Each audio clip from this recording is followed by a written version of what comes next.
दुलाराय बाथौ गौथुमा दिनै आथियाबारि गोजौ आरो गेजेर फरायसालियाव जों साननैनि हाबाफारि लानानै गौमा सुबुं फोजाखांनाय मेल हाबाफारि लादों आरो बे गौमा सुबुं फोजाखांनाय मेलाव दिनैनि गिबि सानाव बिलिफांनि 6 बाजिनिफ्राय दौरिफोरजों मोनसे मेहेरगोनां सावरायमेल लादों आरो बिथांमोननि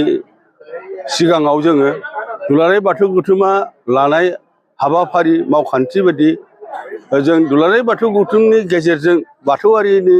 माबायदि मेसेज हैगोन आरो बाथौआरिखौ जों बोरैहाय साग्रिद खालामगोन बोरैहाय जोङो दौरि दौसिखौ खौसेथिनि गेजेरजों मोनसे नेमखान्थिनि गेजेरजों आइ आफानो बाथौ धोरोमखौ फोलायहैनो हागोन बिनि सायाव जों दिनै मोजाङै मेहेरगोनाङै सावरायगोन आरो बिथांमोननो बेखौ फोरमायगोन आरो लोगोसे गाबोननि दिनाव दुलाराय बाथौआरि रायजो राजाखौ जों आसा खालामदों बिथांमोनहा बयबो बाथ्रा हरदों खमैबो 10,000 मानसिनि गौमा सुबुं थुरमा सुबुं मानसि जागोन 10,000 मानसिया फैनानै बेवहाय गौमा सुबुं फोजाखांनाय मेलाव बाहागो लाफैगोन आरो जों बेवहाय बाथौ धोरोमनि गासै गोथौ बाथ्राफोरखौ मेहेरगोनां बाथ्राफोरखौ मुलुग संसाराव फोगोमनो थाखाय मुलुग संसाराव गोसार होनो थाखाय बर' जाथिखौ धोरोमनि बिथाजों मेहेरगोनां जाथि दानानै आलो गोजोन रायजो जाहोनायनि राहाखौ जों खालामनो थाखाय गाबोन आइ आफानो फोसावगोन। दौरिया खमैबो जों आसा खालामदों खमैबो बेवहाय 500 जनसो दौरि जागोन बे दौरिफोरखौ लानानै जों दिनै हराव सावरायगोन। दुलाराय बाथौ गौथुमा 1992 सनाव जागायदों 16 मेआव नाथाय एथ' दिन जोङो बे सुबुं फोजाखांनाय मेलखौ लाबोआखैमोन फैयै फैयै जोङो दिनै नुबाय सुबुं फोजाखांनाय मेल अनगायै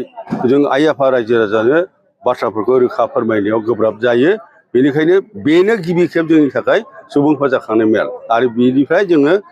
लासै लासै जायगा जायगा जों बेबायदि सुबुं फोजाखांनाय मेलखौ खुंलांबाय थागोन। गाबोननि गेवलां मेलाव आलासि महरै लानाय जादों आसाम आयेन आफादनि बुंथिगिरि मुस्रि बिस्वजित दैमारि बिथाङा बेखेवगिरि महरै फैगोन आरो जोङो सानसुमा खुंगुर बैसुमुतियारिखौ सासे माननि आलासि हिसाबै लादोंमोन बिथाङा नाथाय फैनो हाया होननानै बुंहरबाय माबा असुबिदा दंनो हाया जाहैबाय बिनिफ्राय परिधर तालुकदार होननाय सासे आलासि फैगोन आरो आसाम गभर्नमेन्टनि मा बिफाग बिनि नामा जनजाति धर्म संस्कृति सुरक्षा मंच आसामनि बे माबा मन्टुराम काहाराम होननाय सासे आलासि फैगोन बेनिफ्राय जोंनि गौथुमनि माखासे आलासि दं जेरैहाय कृष्णकान्त बर' जेरै आखान्थि आफादगिरि आरो दङ जोंहा हरेस्वर मुसाहारि जोंनि लेङाइ गाहाय फोसावगिरि बेबायदिनो जोंनि गोबां माखासे माननि आलासि दङ बिथांमोनखौ लानानै गामिनि मिटिङा मेहेरगोनां जागोन।